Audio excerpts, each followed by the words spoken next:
Hello everyone. तो स्वागत है आपका टेस्ट सीरीज़ वाले वीडियो में। तो हमने कल 50 नंबर क्वेश्चन तक के जो वीडियो बनाया था टेस्ट सीरीज़ का क्वेश्चन का, वो अपलोड कर दिया था। आई होप सब ने देख लिया है होगा, या जिसने नहीं भी देखा है तो वो रिसोर्स यूपीपीएससी वाले चैनल पे जा करके, मतलब एक ही चैनल है, उस पर जाकर आप वीडियो को देख सकते हैं। तो देखिए, ये हमारा 51 नंबर क्वेश्चन क्या कह रहा है। क्वेश्चन कह रहा है कि संविधान संशोधक विधेयक संसद के दोनों सदनों द्वारा अलग अलग साधारण बहुमत से पारित होना चाहिए। ठीक है। सेकंड ऑप्शन हमारा कह रहा है कि संविधान संशोधन विधेयक पर दोनों सदनों में गतिरोध की स्थिति में राष्ट्रपति अनुच्छेद 108 के अंतर्गत संयुक्त अधिवेशन बुला सकता है। तो यहाँ पर हमें सत्य कथन है बताना है। ऑप्शन है केवल फर्स्ट, बी केवल सेकंड, सी फर्स्ट तथा सेकंड दोनों, डी ना तो फर्स्ट ना ही सेकंड। ठीक है।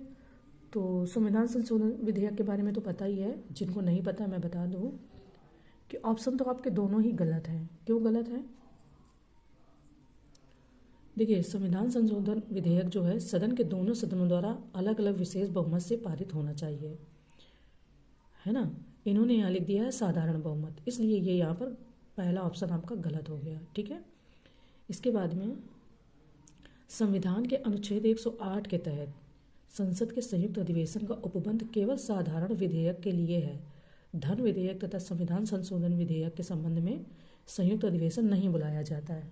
तो इसलिए पहला ऑप्शन गलत हो गया, इसके साथ में ही दूसरा ऑप्शन गलत हो गया। ठीक है। तो जो ऑप्शन डी है वो हमारा यहाँ पर आंसर हो गया। नेक्स्ट क्वेश्चन देखते हैं।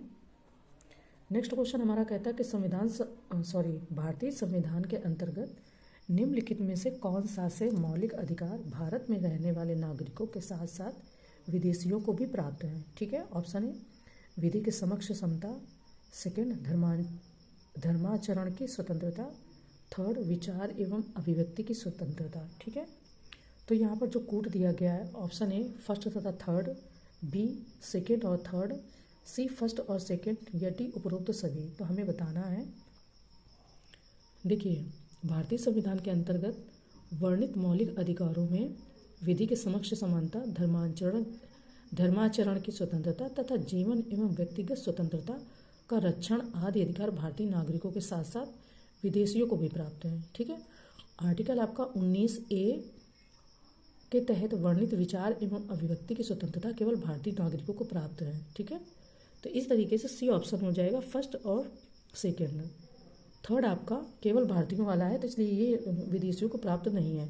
19 जब आप आर्टिकल पढ़ते हो 19A सब क्लॉज ए के अंतर्गत। ठीक है। चलिए नेक्स्ट क्वेश्चन देखते हैं। नेक्स्ट क्वेश्चन है कि नीचे दो कथन दिए गए हैं, जिनमें से एक को अभिकथन ए और दूसरे को कारण आर कहा गया है। ठीक है।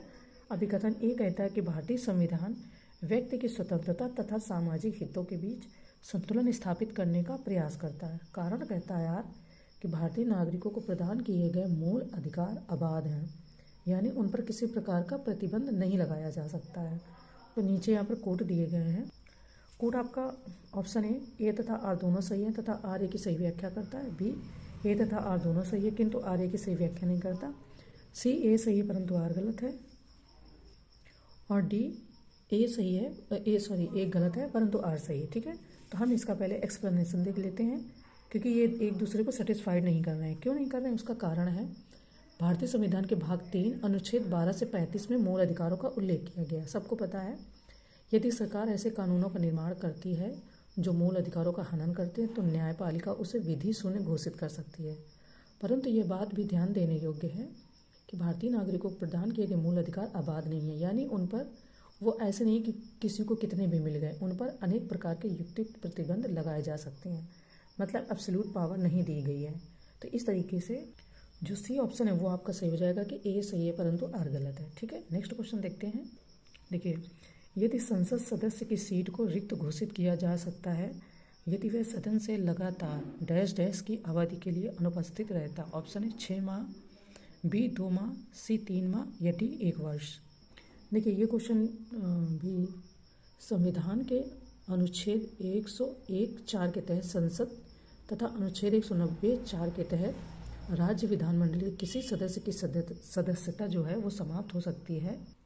देखिए, हमने अभी तक पढ़ा है कि 6 माह तक अगर वो लगातार अनुपस्थित रहता है, बट यहाँ पर इन्होंने आंसर में बी ऑप्शन दे दिया और 2 माह तक लिख भी दिया। तो इस क्वेश्चन को ना स्किप कर दीजिए।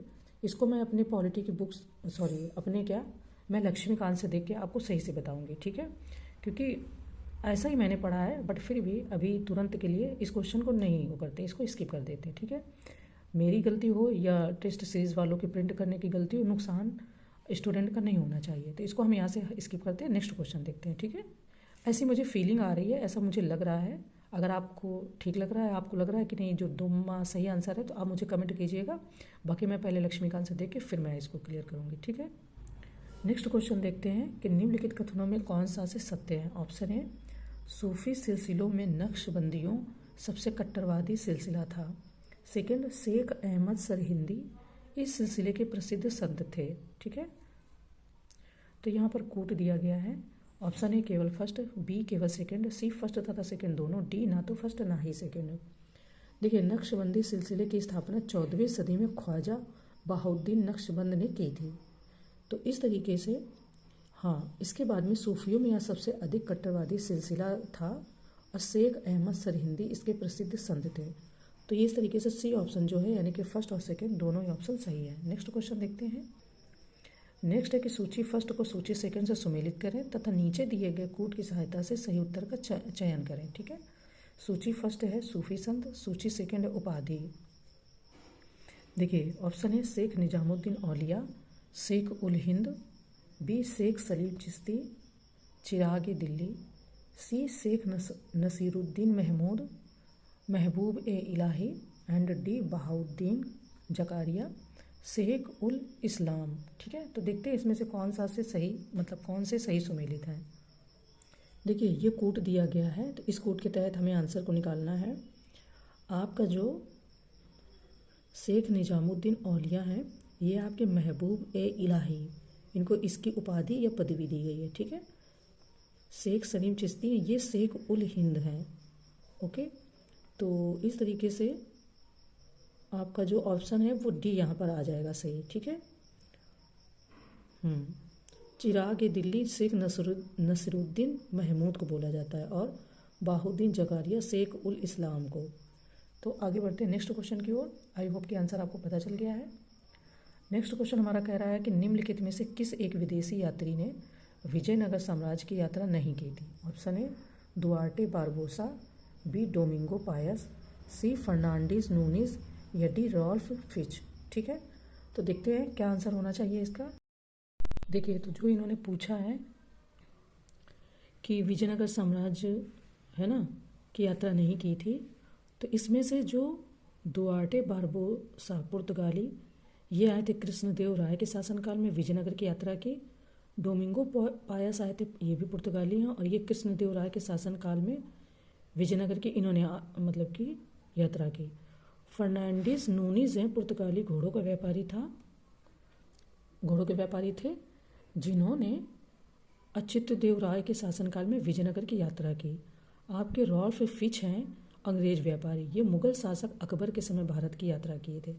तो जो रॉल्फ फिच हैं, ये इन्होंने विजयनगर की यात्रा नहीं की है, ये मुगल काल में आए थे, है ना। तो ये मुगल काल में इन्होंने तब यात्रा की थी। तो डी ऑप्शन हमारा यहाँ पर हो गया। इन तीनों ऑप्शन के बारे में मैंने आपको बता दिया है। इन तीनों ने ही, दो ने दुआर्टे बारबोसा और डोमिंगो पायस, इन दोनों लोगों ने ही कृष्णदेव राय के शासनकाल में आए थे, और फर्नांडिस नूनिस जो है ये अच्युतदेव राय के शासनकाल में आए थे, ठीक है। आपको क्वेश्चन समझ में आ गया, आंसर समझ में आ गया। अब बढ़ते हैं नेक्स्ट क्वेश्चन की ओर, ठीक है। चलिए, नेक्स्ट क्वेश्चन कह रहा है कि निम्नलिखित में से किस एक संधि का परिणाम यह हुआ कि मराठा छत्रपति केवल नाम मात्र के राजा रह गए थे।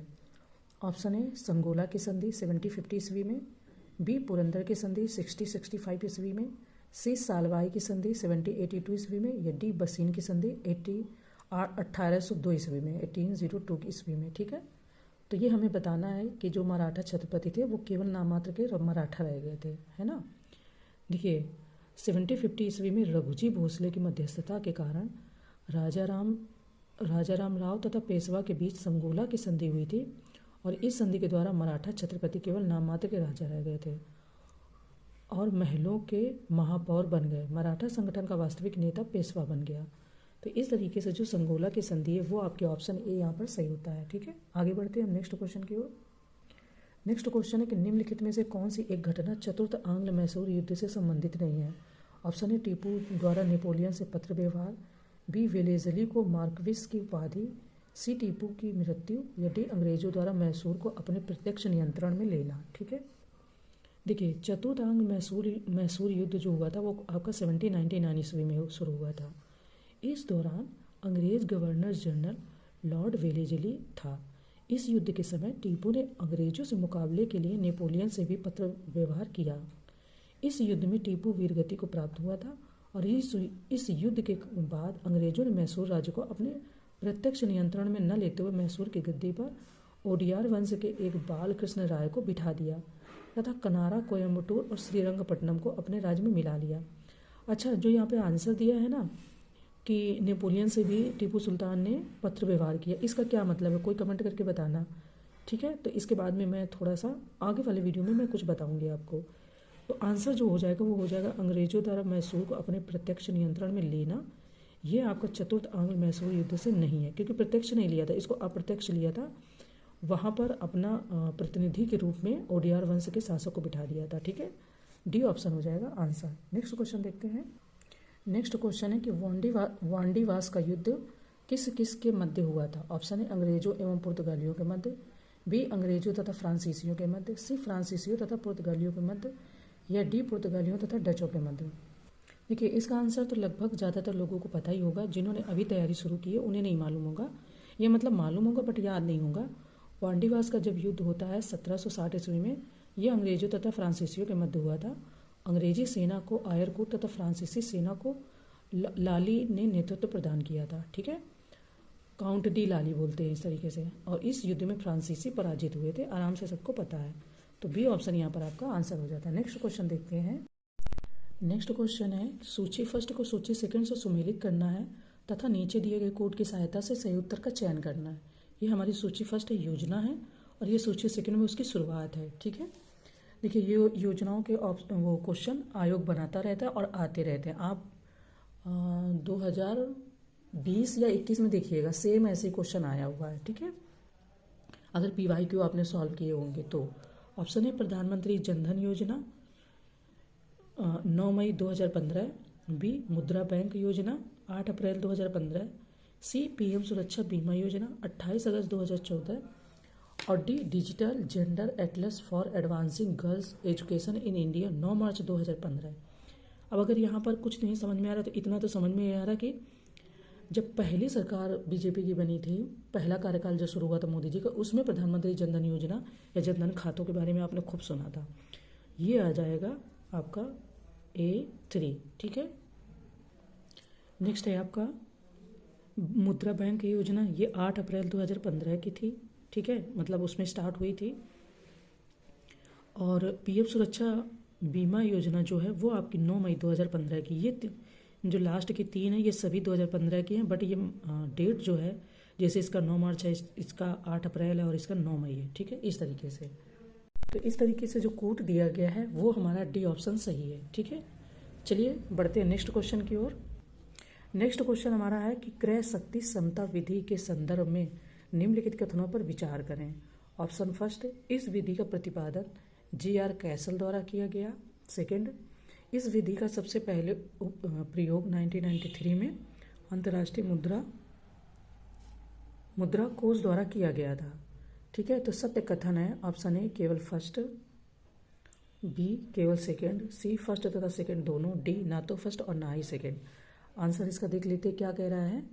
देखिए जो क्रय शक्ति समता विधि का सर्वप्रथम प्रयोग 1993 में अंतर्राष्ट्रीय मुद्रा कोष द्वारा ही किया गया था और इस विधि के प्रतिपादन का श्रेय GR कैसल को ही दिया जाता है। ठीक है, तो इस तरीके से सी ऑप्शन जो है वो आपका सही हो जाता है।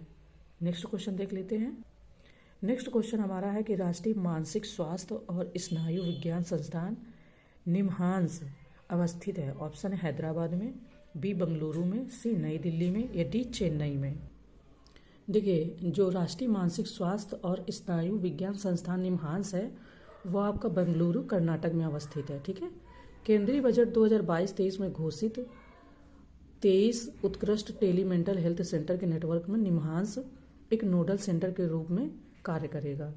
अगर कई बार बेंगलुरु ऑप्शन में नहीं दिया है, कर्नाटक दिया है, तो आप फिर उसको भी टिक कर सकते हैं। हालांकि यहाँ पर बेंगलुरु दे दिया है तो यही ऑप्शन हमारा सही है, बट अगर कर्नाटक दे देगा तो फिर आप ना कर्नाटक को ही टिक करेंगे। आगे बढ़ते हैं नेक्स्ट क्वेश्चन की ओर। नेक्स्ट नीचे दो कथन दिए गए हैं, जिनमें से एक को अभिकथन ए और दूसरे को कारण आर कहा गया है।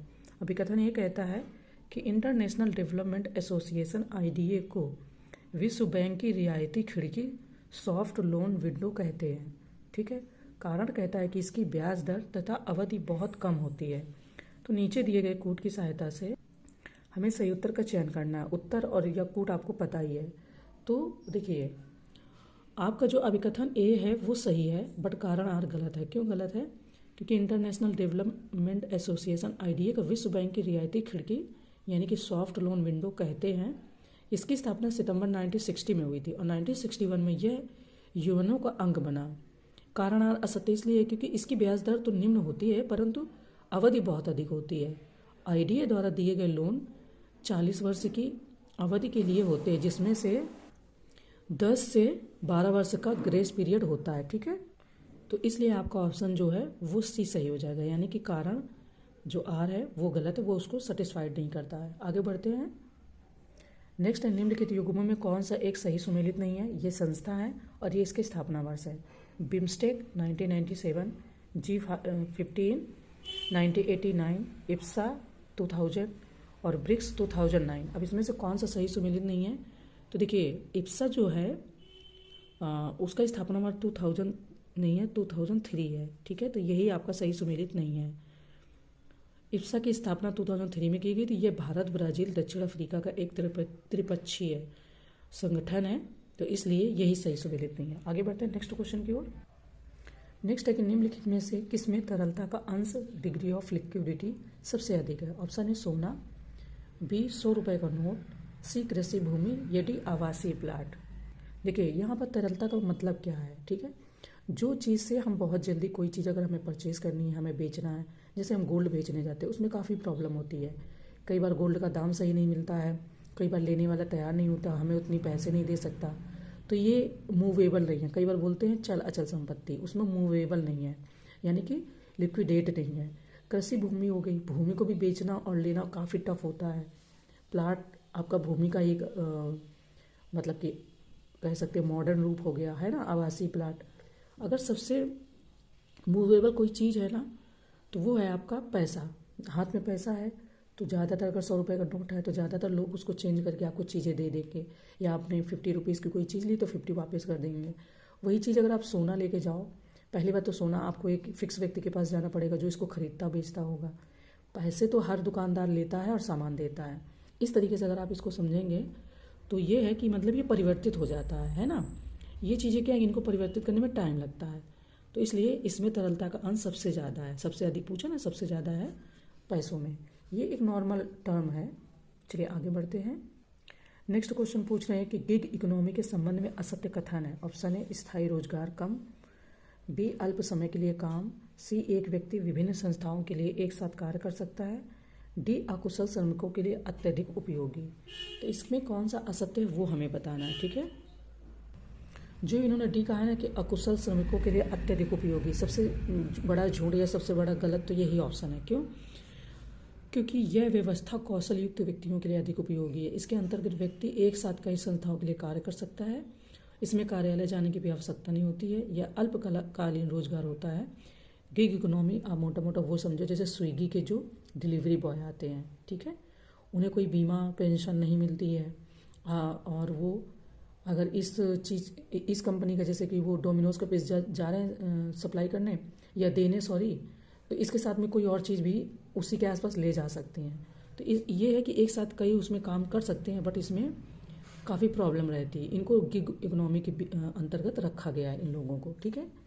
तो जो असत्य है वो है कि अकुशल श्रमिकों के लिए अत्यधिक उपयोगी। स्थायी रोजगार कम है, क्योंकि इसमें ऐसा है कि अगर कोई गलती हुई, कोई प्रॉब्लम हुई, कंपनी में कोई प्रॉब्लम हुई, तो तुरंत ही रोजगारों की छटनी कर देते हैं, है ना। ऐसा आपने सुना होगा, ये कंपनी ने इतनी छटनी की। तो ये तो सबसे ज़्यादा प्रॉब्लम वाली कंपनियां होती हैं, कभी भी निकाल सकते हैं। आगे बढ़ते हैं। नेक्स्ट है कि इनिशियल पब्लिक ऑफर IPO के संबंध में असत्य कथन है। यहाँ पर भी हमें असत्य बताना है। ऑप्शन ए शेयर बाजार में सूचीबद्ध कंपनी द्वारा शेयर का निर्गमन। बी, ये मार्केट से पैसा प्राप्त करने की एक विधि है। सी, शेयर बाजार में सूचीबद्ध कंपनी द्वारा प्राइमरी मार्केट में शेयर लाना। ये डी सभी सत्य हैं। ठीक है, देखिए, जब किसी कंपनी द्वारा शेयर पहली बार पब्लिक के लिए बिकने हेतु प्राइमरी मार्केट में लाए जाते हैं तो इसे इनिशियल पब्लिक ऑफर यानी कि आईपीओ बोलते हैं। ठीक है, और इसके बाद में आईपीओ लाने वाली कंपनी शेयर बाजार में सूचीबद्ध नहीं होती है, परंतु एक निश्चित अवधि के भीतर कंपनी के लिए यह वैधानिक अनिवार्यता होती है कि वह किसी स्टॉक एक्सचेंज में सूचीबद्ध हो जाए। वर्तमान में सेबी द्वारा निर्धारित यह सीमा 6 दिन है, जबकि शेयर बाजार में सूचीबद्ध कंपनी द्वारा मार्केट में शेयर का निर्गमन फॉलो पब्लिक ऑफर आईएफओ कहलाता है। थोड़ा सा डिफरेंस है, समझना होगा। पहले जब वो शेयर लाती है तब वो लिस्टेड हो ऐसा ज़रूरी नहीं है। ठीक है, बट हाँ, शेयर लाने के बाद, शेयर लाने के 6 दिन बाद उसे अपने आप को सूचीबद्ध कराना जरूरी है। तो ऑप्शन ए यहाँ पर जो इन्होंने कहा, शेयर बाजार में सूचीबद्ध कंपनी द्वारा शेयर का निर्गमन, ये गलत है। बिना सूचीबद्ध के भी ला सकते हैं, बट उसको बाद में होना पड़ता है सूचीबद्ध। ठीक है, आगे बढ़ते हैं। देखिए, आरबीआई द्वारा नोट निर्गमन के लिए न्यूनतम कोष प्रणाली को किस वर्ष से प्रचलन में लाया गया? ऑप्शन है 1950, बी 1957, सी 1954 या डी 1985। ठीक है, भारत में नोट निर्गमन हेतु न्यूनतम कोष प्रणाली के प्रचलन 1957 से हुआ है। ठीक है, इस प्रणाली के अनुसार जारी किए जाने वाले नोटों के पीछे आरबीआई को कम से कम 200 करोड़ का रिजर्व कोष अपने पास रखना होता है, जिसमें 15 करोड़ मूल्य का स्वर्ण तथा 85 करोड़ मूल्य की विदेशी मुद्रा शामिल होती है। तो जो ईयर है वो है आपका 1957। ठीक है, नेक्स्ट हमारा क्वेश्चन पूछ रहा है कि चालू खाते के घाटे को कम करने में निम्नलिखित में से कौन एक सहायक नहीं है? अब यहाँ पर भी सहायक नहीं है ये पूछा है। ठीक है, ऑप्शन है घरेलू मुद्रा का अवमूल्यन, बी प्रत्यक्ष विदेशी निवेश को बढ़ावा देना, सी निर्यात को मिलने वाली आर्थिक सहायता में कटौती, या डी निर्यात को बढ़ावा। ठीक है, देखिए, चालू खाते का घाटा जो वस्तुओं तथा सेवाओं के विदेशी व्यापार में प्रतिकूलता या निर्यात की तुलना में आयात का अधिक होना, ठीक है, के कारण होता है। घाटा कब होगा? जैसे आप के पास 100 रुपये हैं और आप उसको ज़्यादा से ज़्यादा खर्च कर रहे हो और आप उससे कुछ कमा नहीं रहे हो, तो आपके पास से पैसे कम होते जाएंगे, यानी कि घाटा होता जाएगा, है ना। ये कोई चीज़ 100 की लाए, अब वो आपने 90 में बेची, 80 में बेची, तो आपको नुकसान ही तो हो रहा है ना। वही यहाँ पर कह रहे हैं कि चालू खाते का घाटा वस्तुओं तथा सेवाओं के विदेशी व्यापार में प्रतिकूलता, निर्यात का तुलना में आयात का अधिक होना। हम जैसे चीज़ें मंगा बहुत रहे हैं अन्य देशों से और हमारी चीज़ें बिक नहीं रही, बाहर जा नहीं रही, सेल नहीं हो रही, तो हमें विदेशी मुद्रा कैसे मिलेगी? कैसे हमारा मतलब कि हमें पैसे मिलेंगे? तो घरेलू मुद्रा का अवमूल्यन प्रत्यक्ष विदेशी निवेश को बढ़ावा तथा निर्यात को बढ़ाना चालू खाते को कम करने में सहायक है। जैसे जब हमारी चीज़ें बाहर खूब जाएंगी, हम कम से कम मंगाएंगे। कहते हैं ना कि हमारा निर्यात कम रहा, आयात ज़्यादा रहा है। निर्यात ज़्यादा होना चाहिए, आयात कम होना चाहिए। तो वही ये बता रहे हैं, जबकि निर्यातों को मिलने वाली आर्थिक सहायता में कटौती निर्यातों को हतोत्साहित यानी कि डिमोरलाइज्ड करती है एवं उनका मूल्य बढ़ाएगी जो अपेक्षित नहीं है। तो सी है निर्यात को मिलने वाली आर्थिक सहायता में कटौती। और ये इतनी जल्दी क्वेश्चन समझ में आता नहीं है, पहले लगता है ये भी सही है, ये भी सही है। इकोनॉमी ना थोड़ा सा ट्रिकी टाइप की लगती है, मे भी मुझे लगती होगी, सबको नहीं लगती होगी, किसी की फेवरेट भी होगी, पर मुझे थोड़ी ना ट्रिकी लगती है। इनके क्वेश्चन को समझने में थोड़ा टाइम लग जाता है। चलिए कोई नहीं, आगे बढ़ते हैं। नेक्स्ट है कि जब हम विभिन्न आय वर्गों के बीच कितनी विषमता है इसकी माप करते हैं तो यह किस प्रकार की गरीबी को प्रदर्शित करता है? ऑप्शन है निरपेक्ष गरीबी, बी सापेक्ष गरीबी, सी संरचनात्मक गरीबी, या डी व्यक्तिपरक गरीबी। ठीक है, तो देखिए, गरीबी किसी व्यक्ति या व्यक्ति समूह की अपनी आधारभूत आवश्यकताओं की पूर्ति न कर पाने की दशा होती है। ठीक है, यह दो प्रकार सापेक्ष गरीबी तथा निरपेक्ष गरीबी की होती है। सापेक्ष गरीबी यह स्पष्ट करती है कि विभिन्न आयु वर्गों के बीच कितनी विषमता है, किंतु जब गरीबी रेखा को मानक मानकर इससे विचलन की स्थिति ज्ञात करते हैं तो इसे निरपेक्ष गरीबी कहते हैं। तो बी ऑप्शन है सापेक्ष गरीबी। नेक्स्ट क्वेश्चन देखते हैं। तो नेक्स्ट क्वेश्चन कह रहा है कि निम्नलिखित में से किस एक कमेटी ने बेरोजगारी के माप के संबंध में 3 धारणाओं यथा सामान्य स्थिति, साप्ताहिक स्थिति तथा चालू दैनिक स्थिति का प्रतिपादन किया था? ऑप्शन है लकड़वाला कमेटी, बी अलग कमेटी, सी आहलूवालिया कमेटी, या डी भगवती कमेटी। कभी कभी इस तरीके से कमेटी के बारे में पूछ लेते हैं क्वेश्चन। देखिए, 1973 में बेरोजगारी की समस्या के अध्ययनों के लिए बी भगवती की अध्यक्षता में एक विशेषज्ञ कमेटी यानी कि भगवती कमेटी की नियुक्ति की गई थी, जिसने बेरोजगारी की माप के संबंध में 3 धारणाओं सामान्य स्थिति, साप्ताहिक स्थिति तथा चालू दैनिक स्थिति का प्रतिपादन किया था। तो आपका हो जाएगा डी भगवती कमेटी। और ये कब फॉर्म हुई थी या कब ये गठित की गई थी? 1973 में। ओके, नेक्स्ट क्वेश्चन देखते हैं। नेक्स्ट क्वेश्चन है कि जीरो नेट ऐड से तात्पर्य है। ऑप्शन ए पर्यावरण में जीरो कार्बन उपस्थिति से, बी एक प्रकार की बजट प्रणाली से, सी किसी देश द्वारा वैश्विक संस्थाओं द्वारा लिए गए ऋण से, या डी किसी देश विशेष की आर्थिक व्यवस्था में स्वनिर्भरता से। जीरो नेट ऐड से तात्पर्य पूछ रहे हैं यहाँ पर। तो जो ऑप्शन हमारा हो जाएगा वो हो जाएगा किसी देश विशेष की आर्थिक व्यवस्था में स्वनिर्भरता से। ठीक, तो ये ऑप्शन हमारा डी यहाँ पर सही हो जाता है। यहाँ पर देखिए, इनके कहने का मतलब है कि जब किसी देश विशेष की आर्थिक व्यवस्था स्वनिर्भर हो जाती है तथा उसे किसी विदेशी आर्थिक सहायता की आवश्यकता नहीं होती तो वह जीरो नेट ऐड कहलाती है। ठीक है, तो वही हो गया आत्मनिर्भर के तरीके कि हम धीरे धीरे हर क्षेत्र में कुछ ना कुछ आत्मनिर्भर हो रहे हैं, इम्प्रूवमेंट हो रहा है, उसी के बारे में। चलिए नेक्स्ट क्वेश्चन देखते हैं। नेक्स्ट यहाँ पर पूछा है कि पर्यावरण एवं पारिस्थितिकी की क्रियाशीलता कुछ नियमों पर आधारित होती है। इन नियमों के प्रतिपादक कौन थे? ऑप्शन है बैरी कोमोनोर, बी लाडोना हैरिस, सी सोनिया जॉनसन, या डी रेचिल कार्सन। ठीक है, इनके नाम पर आपका 2020 या 21 में क्वेश्चन आया था, इन्होंने कौन सी बुक लिखी है। तो पर्यावरण एवं पारिस्थितिकी की क्रियाशीलता के मुख्य 4 नियम हैं। इनका प्रतिपादन अमेरिकी बायोलॉजिस्ट और पर्यावरणविद बैरी कोमनोर ने किया है। तो ऑप्शन ए यहाँ पर हो जाएगा आपका बैरी कोमनोर। जब मैं पीडीएफ भेजूंगी तो उसमें आप अच्छे से पूरी पीडीएफ को देखिएगा, उसमें कई स्टेप दिए हैं। सारे स्टेप मैं बताऊंगी तो टाइम बहुत जाएगा, आप खुद ही पीडीएफ में देख लेंगे तो आपको चीज़ें और क्लियर हो जाएंगी। नेक्स्ट क्वेश्चन हम देखते हैं। नेक्स्ट हमारा सूची का क्वेश्चन है। सूची फर्स्ट को सूची सेकंड से सुमेलित करना है तथा नीचे दिए गए कोड की सहायता से सही उत्तर का चयन करना है।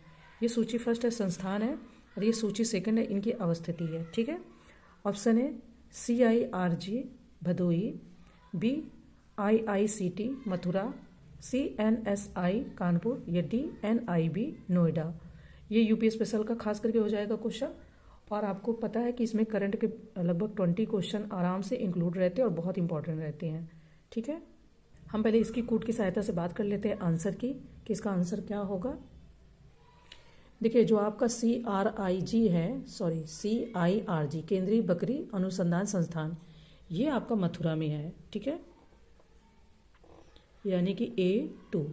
अब यहाँ पर क्योंकि ऑप्शन में ए अगर गेस वर्क करेंगे तो हमें ऑप्शन में और भी चीज़ें आनी चाहिए। ठीक है, दूसरी बात है इन्होंने जो बोला है IICT। ठीक है, IICT यानी भारतीय कालीन प्रौद्योगिकी।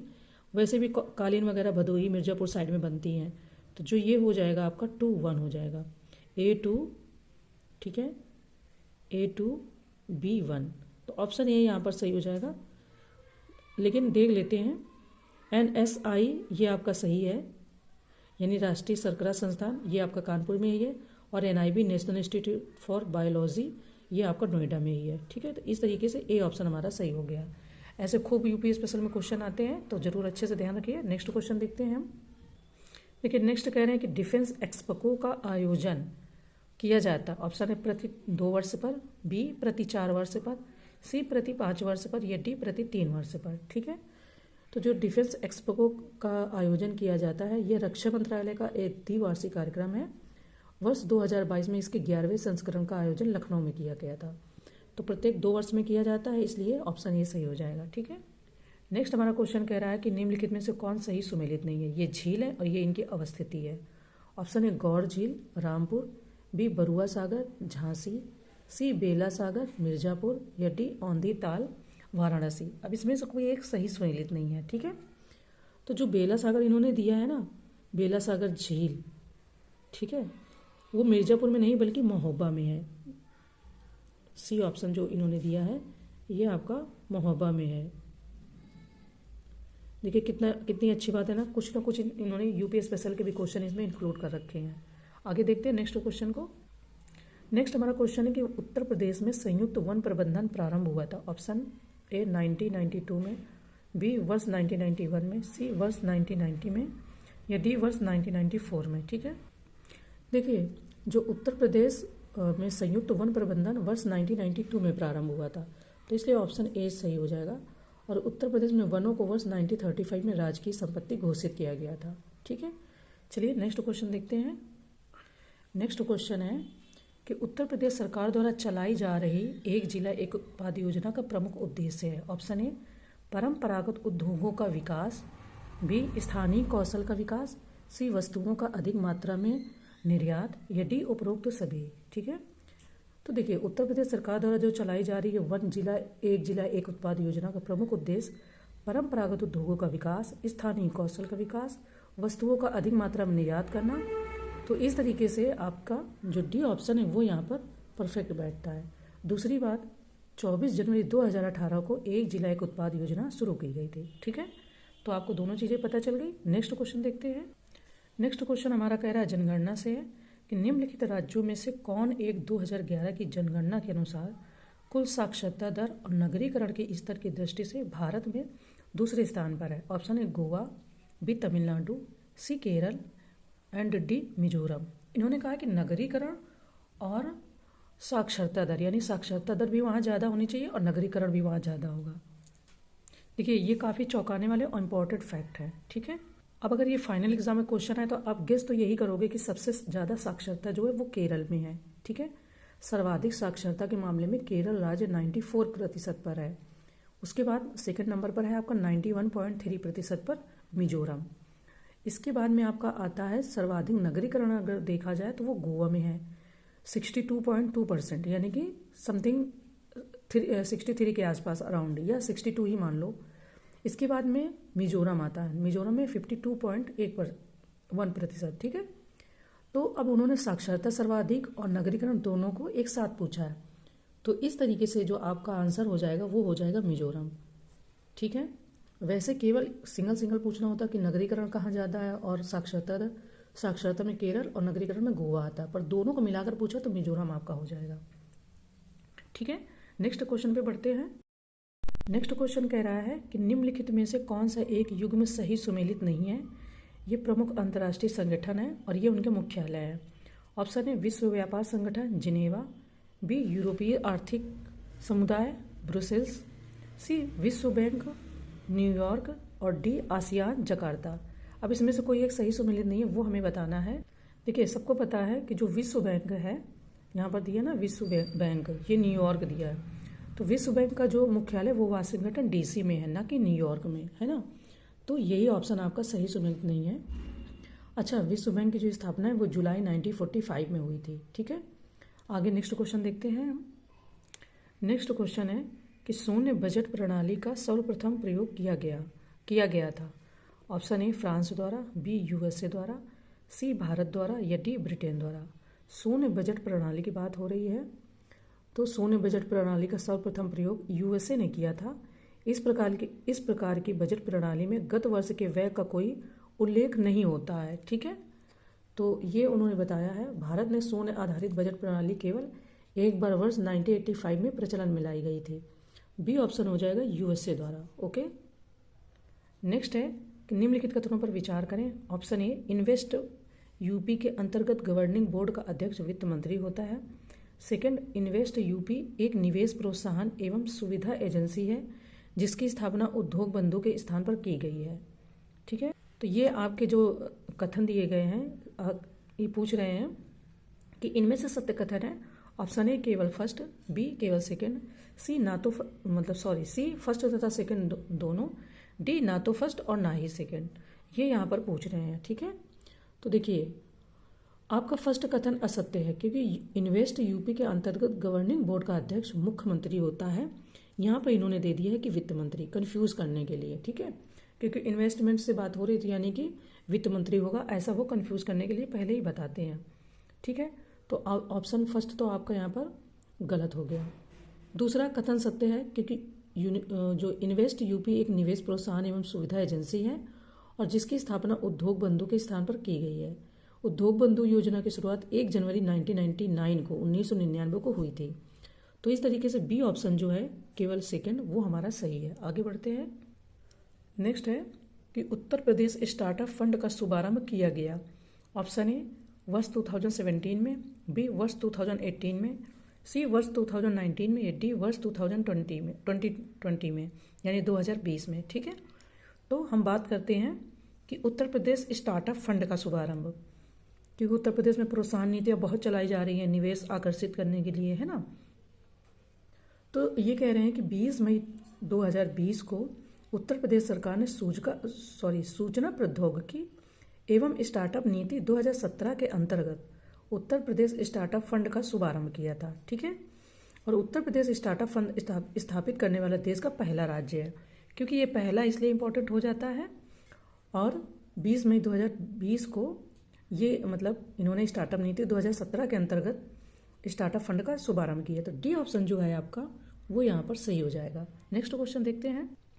नेक्स्ट है कि जनगणना 2011 के अनुसार उत्तर प्रदेश से संबंधित निम्नलिखित कथनों पर विचार करें। ऑप्शन ए उत्तर प्रदेश में महिला साक्षरता दर 57.2% है।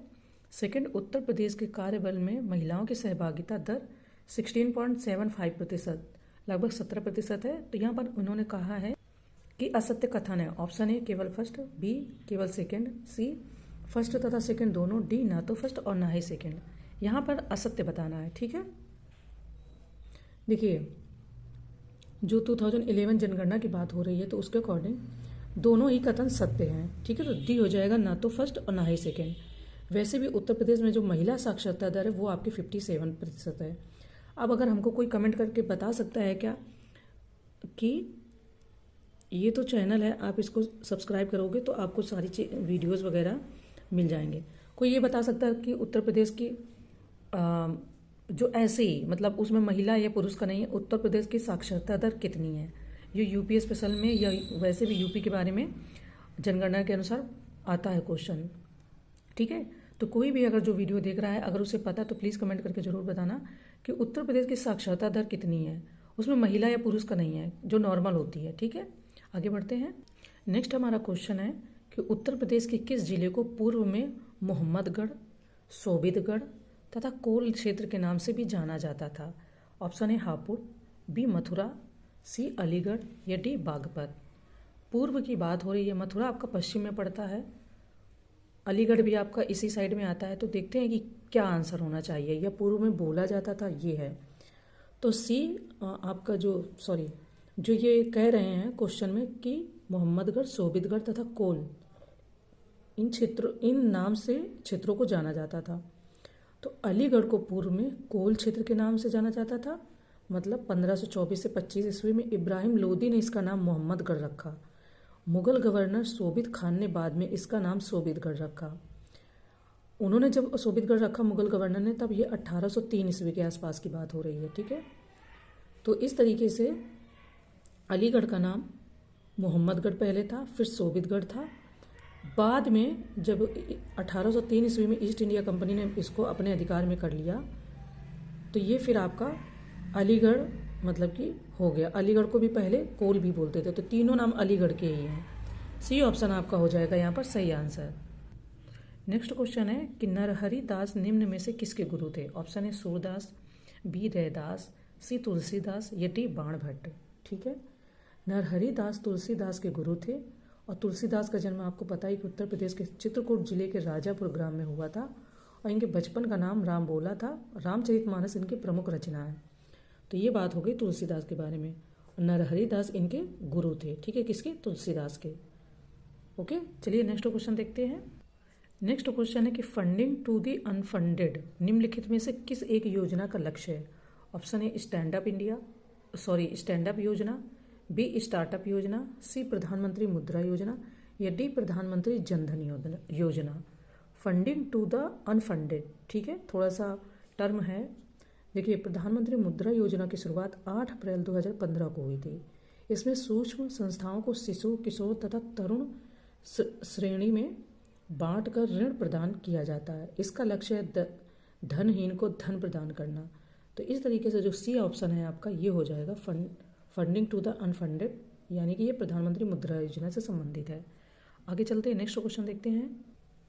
नेक्स्ट है कि किस्सा राधा कन्हैया के लेखक कौन है? ऑप्शन है सदल मिश्र, बी प्रताप नारायण मिश्र, सी नवाब वाजिद अली, या डी बेगम हजरत महल। किस्सा राधा कन्हैया, ठीक है, तो किस्सा राधा कन्हैया लखनऊ के नवाब वाजिद अली शाह द्वारा लिखित एक पुस्तक होगी, तो सी ऑप्शन हो जाएगा आपका नवाब वाजिद अली। हालांकि कोई गेस करेगा कि किस्सा राधा कन्हैया, इसको मे बी इन दोनों लोगों में से कोई लिख सकता है, पर ऐसा नहीं है, क्योंकि भारत में डाइवर्सिटी बहुत है, तो इसलिए आंसर कुछ भी हो सकता है। ठीक है, आगे बढ़ते हैं नेक्स्ट क्वेश्चन की तरफ। नेक्स्ट क्वेश्चन हमारा है कि नीचे दो कथन दिए गए हैं, जिनमें से एक को अभिकथन ए और दूसरे को कारण आर कहा गया है। ठीक है, अभिकथन ए कहता है कि उद्देशिका संविधान का अभिन्न अंग है। कारण, संविधान में उद्देशिका का वही स्थान है जो अन्य उपबंधों का है। तो अब हम इसका आंसर जानते हैं। इसके कोड आपको पता ही है कि क्या क्या दिए रहते हैं। तो पहले क्वेश्चन का आंसर जानते हैं कि जो कारण और कथन है वो एक दूसरे के पूरक है या नहीं। देखिए, जो इन्होंने कथन में कहा कि उद्देशिका संविधान का अभिन्न अंग है, क्योंकि संविधान में उद्देशिका का वही स्थान है जो अन्य उपबंधों का है। तो केशवानंद भारती बनाम केरल राज्य 1973 के मामले में उच्चतम न्यायालय द्वारा ये फैसला दिया गया था, इसलिए आपका ऑप्शन जो ए है वो यहाँ पर सही हो जाता है। ठीक है, यानी दोनों एक दूसरे को सेटिस्फाइड कर रहे हैं।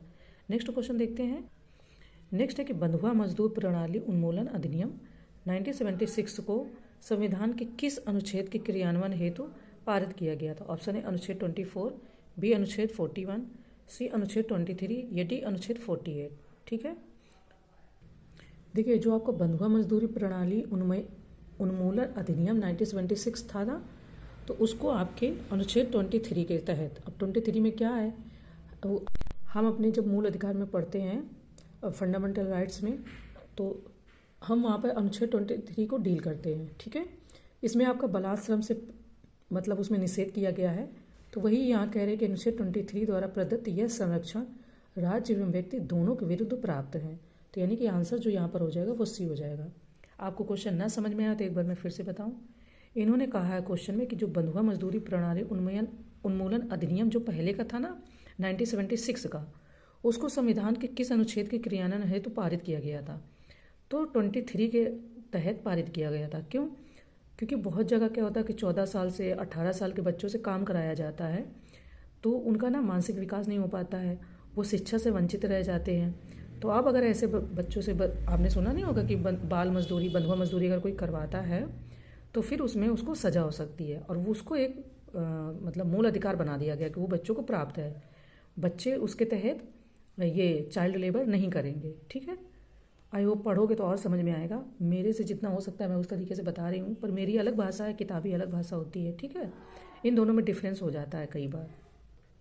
नेक्स्ट क्वेश्चन हम देखते हैं कि राष्ट्रपति द्वारा कुछ क्षेत्रों से विशेष ज्ञान या अनुभव रखने वाले 12 सदस्यों को राज्यसभा हेतु मनोनीत किया जाता है। निम्नलिखित में से कौन सा एक क्षेत्र इसमें सम्मिलित नहीं है? ऑप्शन है सहकारिता, बी साहित्य, सी विज्ञान, या डी कला समाज सेवा। ठीक है, तो इन्होंने बोला कि जो संबंधित नहीं है।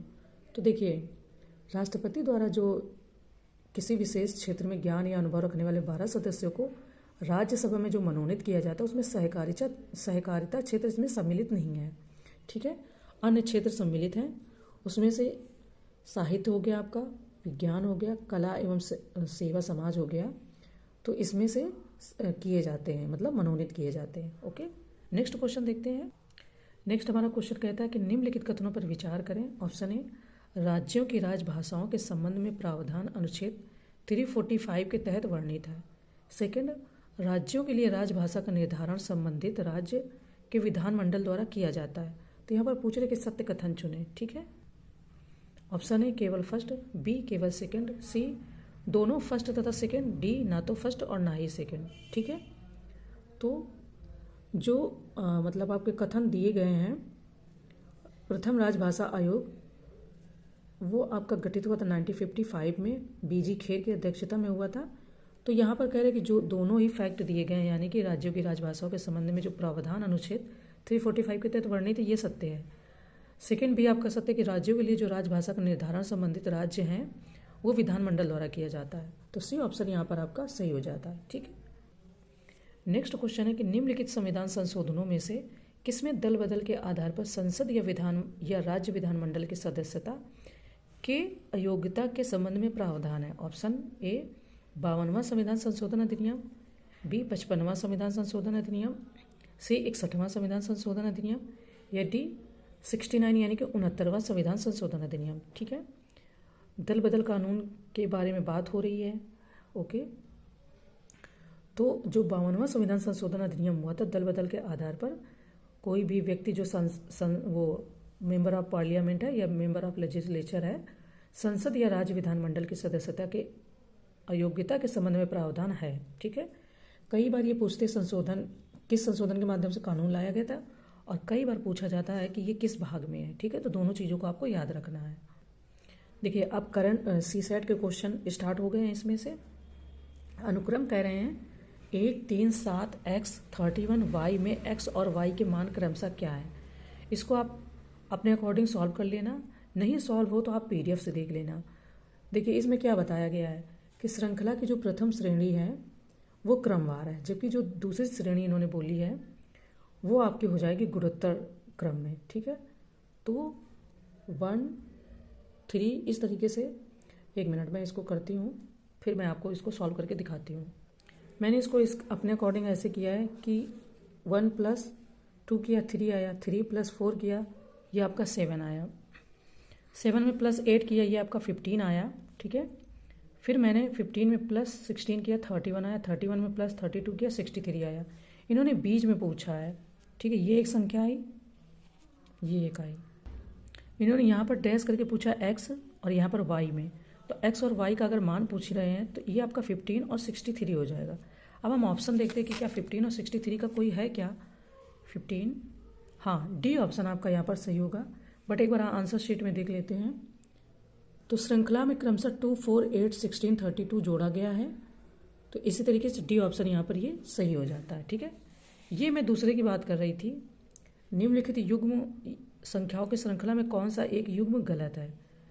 एक ये श्रेणी दी गई है, मतलब सीरीज दी गई है, और एक कॉमा करके ये सीरीज दी गई है। ठीक है, तो इसमें एक में क्या किया गया है कि क्रमवार दिया गया और एक को गुणोत्तर क्रम में कर दिया गया, कंफ्यूज करने के लिए या टाइम किलिंग करने के लिए, क्योंकि हर किसी को तो पास नहीं कराना होता ना उनको।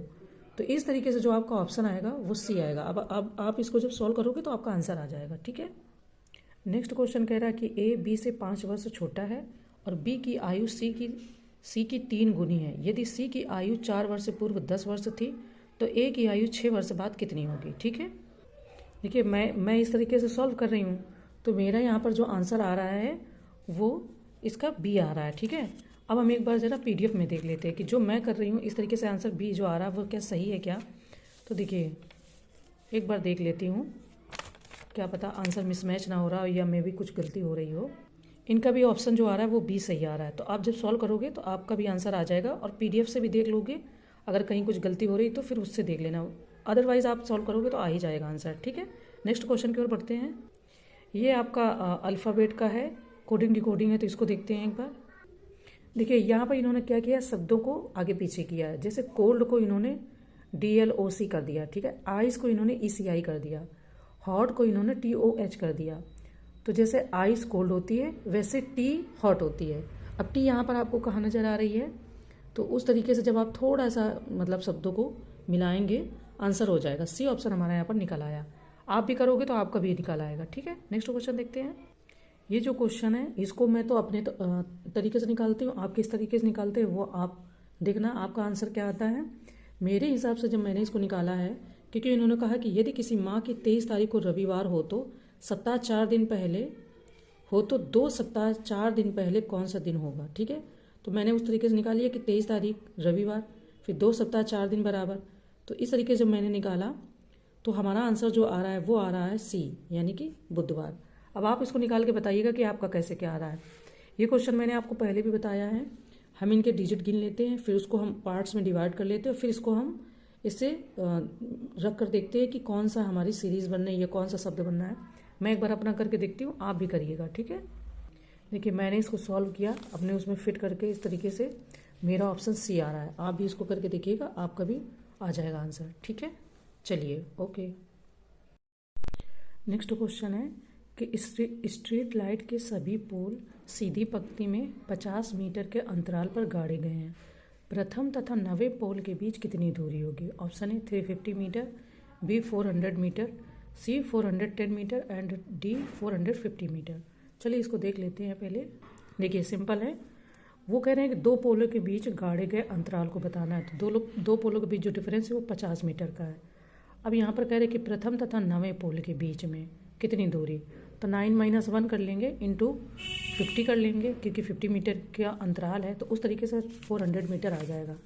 अब यहाँ पर जो आंसर दिया गया वो भी बी 400 मीटर दिया गया है। ठीक है, तो ये ऑप्शन हमारा बी ऑब्वियसली सही होना चाहिए। हाँ, पीडीएफ में भी आपका बी ही दिया गया है, तो इस तरीके से जो आंसर हमारा निकला वो सही है। नेक्स्ट क्वेश्चन देखते हैं। नेक्स्ट है कि एक घड़ी को आईने में देखने पर लगता है कि 3:40 हुआ है। घड़ी में सही समय क्या हो रहा है?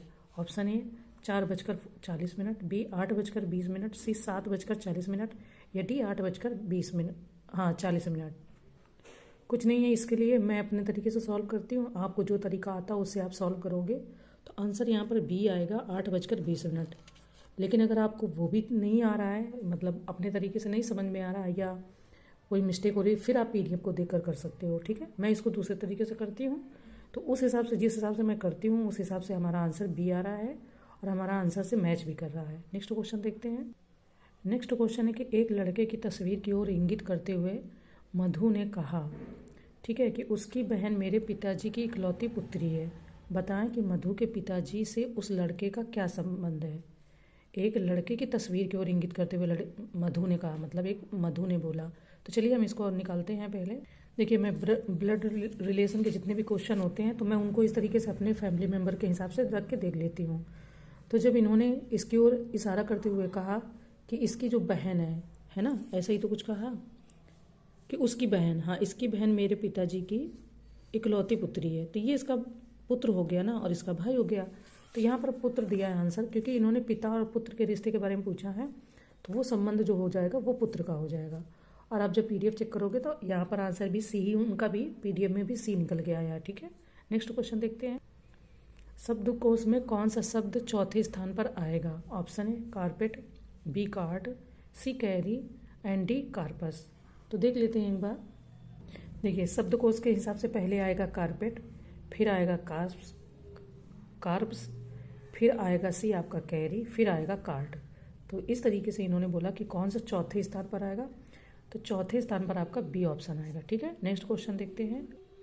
नेक्स्ट है कि यदि a = 2, m = 26 और z = 52 हो तो बिट होगा। ठीक है, ये क्वेश्चन खूब आते हैं आयोग द्वारा। देखिए, हमने इसको अपने अकॉर्डिंग इस तरीके से सॉल्व किया है। यहाँ पर इन्होंने क्या किया कि जो भी संख्या दी गई है वो दोगुना दी गई। a = 1 होता है जो उसकी संगत संख्या होती है, इन्होंने 2 किया है, तो हमने भी इन संख्या में जो इन्होंने बिट दिया तो हमने इसका 2 जोड़ लिया। सॉरी, पहले तो जो इसका डिजिट संख्या होता है वो हमने निकाला, इनटू हमने 2 कर दिया, दोगुना करना था।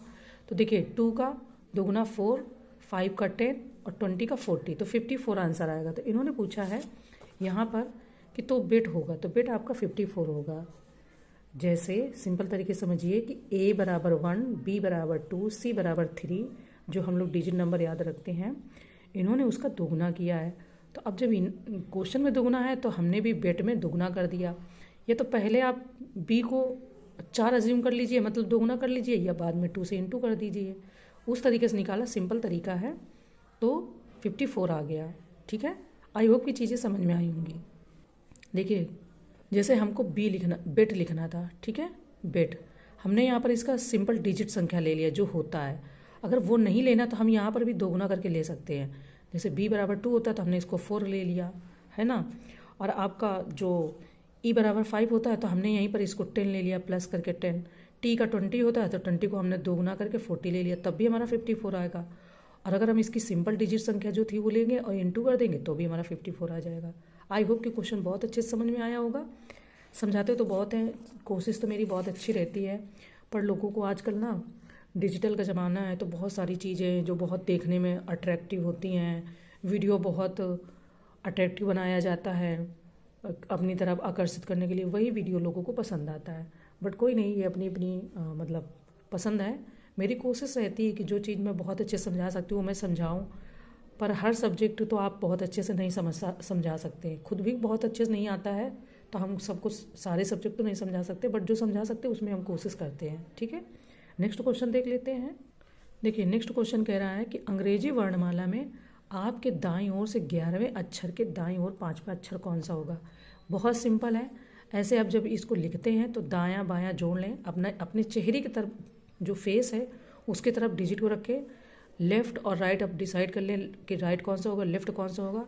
तो ये कह रहे हैं कि आपके दाईं ओर से जो 11वां डिजिट आएगा उस अक्षर के दाईं ओर से 5वें डिजिट पे जाना है। ठीक है, सिंपल है, बहुत अच्छे से आ जाता है। तो बी ऑप्शन यहाँ पर हो जाएगा यू। अब इसको करके देखिएगा, मैंने तो करके देख लिया है, आप करके देखिएगा तो आपको समझ में आ जाएगा। ठीक है, फिर इन्होंने दिया कि यदि 4 2 6 7 बराबर 10 और 3 3 7 4 बराबर 9 तो 4 2 5 5 बराबर क्या होगा। ठीक है, देखो सिंपल है, जो डिजिट दी गई है पहले हमने 4 इंटू 6 का इंटू करा दिया, माइनस 2 इंटू 7 को माइनस करा दिया, तो बराबर 6 चौको 24, 24 माइनस 14 बराबर 10। यही मैंने इसमें किया, तो यहाँ पर आया 9। तो अब इसी संख्या में मुझे जो लास्ट उन्होंने डिजिट दिया उसमें भी मुझे वही करना था, तो हमारा 10 आंसर आएगा। देखिए यहाँ पर बी ऑप्शन में 10 आंसर दिया गया है। ठीक है, तो अभी मैंने वहाँ आंसर नहीं देखा, बट मुझे श्योर है कि ये 10 आंसर जो है सही है। हाँ, आपका 107 में बी ऑप्शन सही है। नेक्स्ट क्वेश्चन देखते हैं। नेक्स्ट है कि निम्नलिखित युग्मों में से कौन सा से सही सुमेलित है। ऑप्शन है हाइड्रा, रक्त का अभाव, बी जीवाणु, मोनेरा जगत, सी एक कोशिकीय जीवों में जनन, अलैंगिक विधि, या डी उपरोक्त सभी सही है। अब यहाँ पर कौन सा से सही सुमेलित है ये बताना है। ठीक है, तो देखिए हाइड्रा में रक्त नहीं होता है किंतु उसमें श्वसन होता है। जीवाणु सबसे सरल, अति सूक्ष्म तथा एक कोशिकीय आद्य जीव हैं जिन्हें मोनेरा जगत में रखा गया है। प्रायः सभी एक कोशिकीय जीव अलैंगिक विधि द्वारा जनन क्रिया करते हैं। तो इस तरीके से डी ऑप्शन आपका यहाँ पर सही हो जाएगा। आगे बढ़ते हैं। नेक्स्ट है कि निम्नलिखित में से किस एक को पूर्ण पाचक रस कहा जाता है। ऑप्शन है पित्त, बी जठर रस, सी अग्नाशय रस, या डी लाइपेज। ठीक है, तो सी ऑप्शन जो हो जाएगा अग्नाशय रस, इसको पूर्ण पाचक रस कहते हैं। देखिए ये कह रहे हैं कि अग्नाशय मानव शरीर की दूसरी सबसे बड़ी ग्रंथि है। इसमें अग्नाशयी रस स्रावित होता है जो क्षारीय होता है। इसमें कार्बोहाइड्रेट, वसा एवं प्रोटीन को पचाने के लिए एंजाइम होते हैं, तो इसीलिए इसे पूर्ण पाचक रस कहा जाता है। वैसे कई बार मतलब गेस वर्क में मैंने ये क्वेश्चन गलत किया, मैंने जठर रस लगा दिया है, एक बार मैंने पित्त लगा दिया, तो इस तरीके से ध्यान रखना है। ठीक है, देखिए नेक्स्ट है कि लाइकेन के संबंध में निम्नलिखित कथनों में से कौन सा से सत्य है। ऑप्शन है लाइकेन कवक तथा शैवाल के परस्पर सहजीवी संबंधों का परिणाम है। सेकेंड है जहाँ वायु प्रदूषण अधिक होता है वहाँ लाइकेन नहीं होते हैं। ठीक है, ये हमारा कूट है, केवल फर्स्ट, बी केवल सेकंड, सी फर्स्ट तथा सेकंड दोनों, डी ना तो फर्स्ट और ना ही सेकंड। ठीक है, तो हम बात कर रहे हैं लाइकेन के बारे में, तो सी ऑप्शन यानी कि फर्स्ट और सेकंड दोनों ही आपके सही हैं।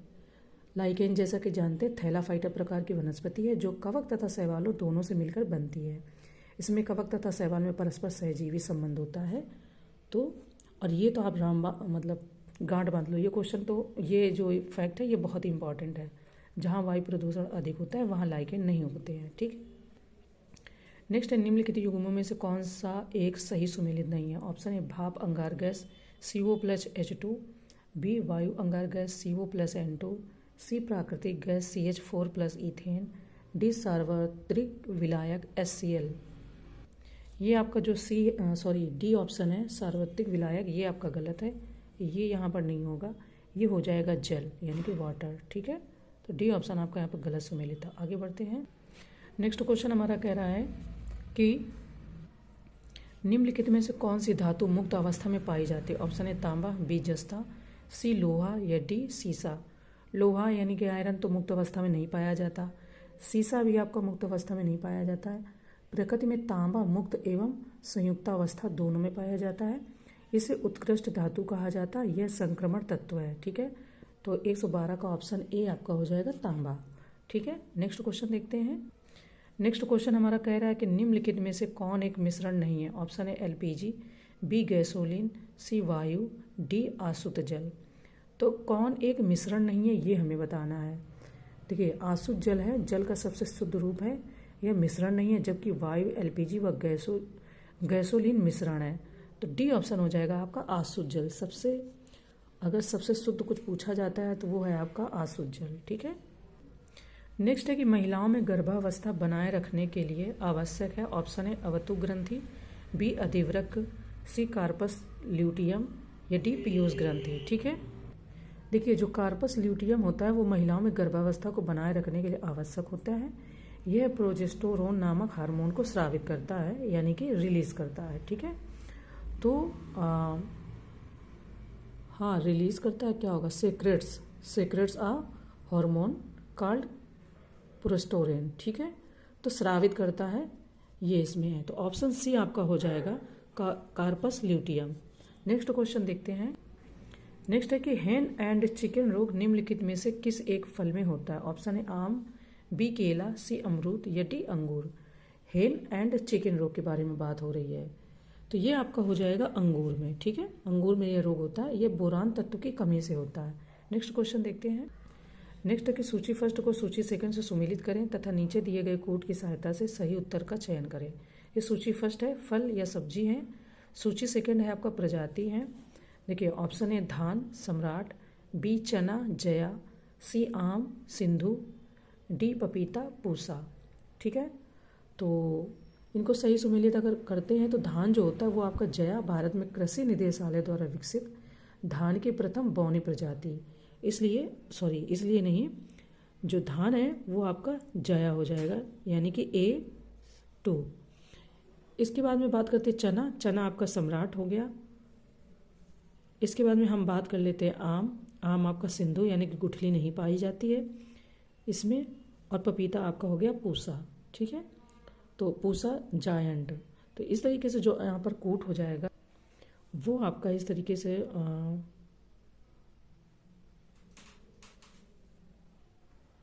तो हम अगर सुमेलित करेंगे तो A सेकेंड, ठीक है, और B first, A second B first इसमें भी आ रहा है।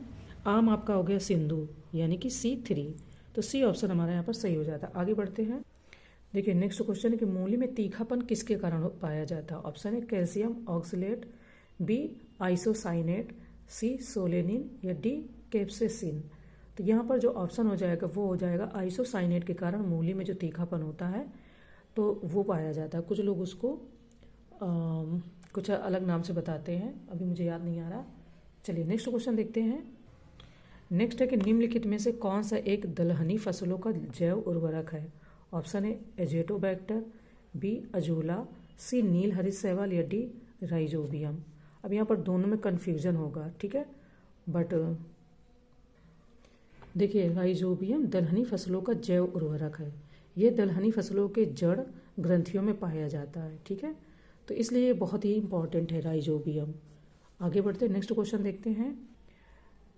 कृषि विविधीकरण से क्या आशय है। ऑप्शन है विभिन्न प्रकार के कृषि यंत्रों का प्रयोग करना, बी सिंचाई की आधुनिक विधियों का प्रयोग करना, सी विविध प्रकार की फसलों को उगाना एवं कृषि की सहायक क्रियाओं का विस्तार करना, या डी उपरोक्त सभी सही हैं, ठीक है। तो यहाँ पर सबसे इम्पोर्टेंट जो आपका फैक्ट है वो हो जाएगा सी ऑप्शन। विविध प्रकार की जब फसलों को उगाते हैं तो उसे हम कृषि विविधीकरण कहते हैं, ठीक है। नेक्स्ट क्वेश्चन देखते हैं। नेक्स्ट क्वेश्चन हमारा कह रहा है कि नीचे दो कथन दिए गए जिनमें से एक को अभिकथन ए और दूसरे को कारण आर कहा गया। अभिकथन ए कहता है कि राष्ट्रीय कृषि आयोग ने भारत को 15 कृषि जलवायु प्रदेशों में विभाजित किया है। कारण आर कहता है कि इसका उद्देश्य कृषि जलवायु नियोजन के क्षेत्र में विशेष उपलब्ध संसाधनों का अनुकूलतम उपयोग करना है। अब हमें यहाँ पर सही आंसर बताना है।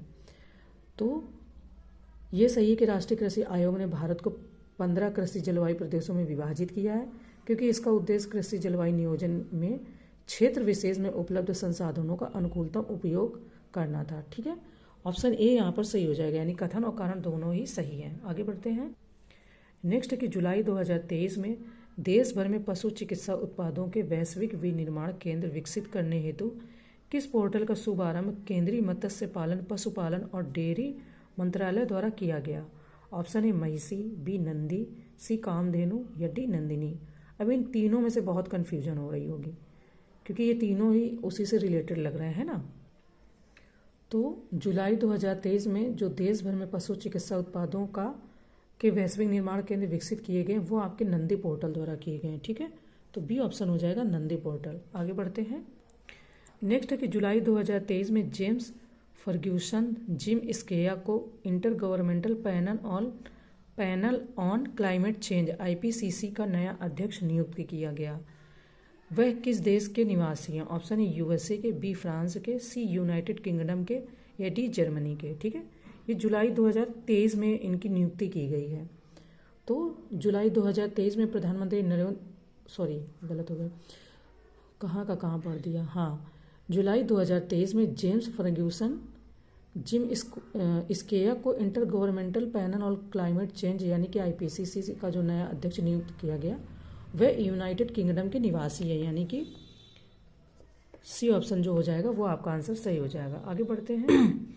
ये हमारा क्वेश्चन है कि जुलाई 2023 में निम्नलिखित में से किन्हें प्रतिष्ठित लोकमान्य तिलक राष्ट्रीय पुरस्कार प्रदान किए जाने की घोषणा की गई?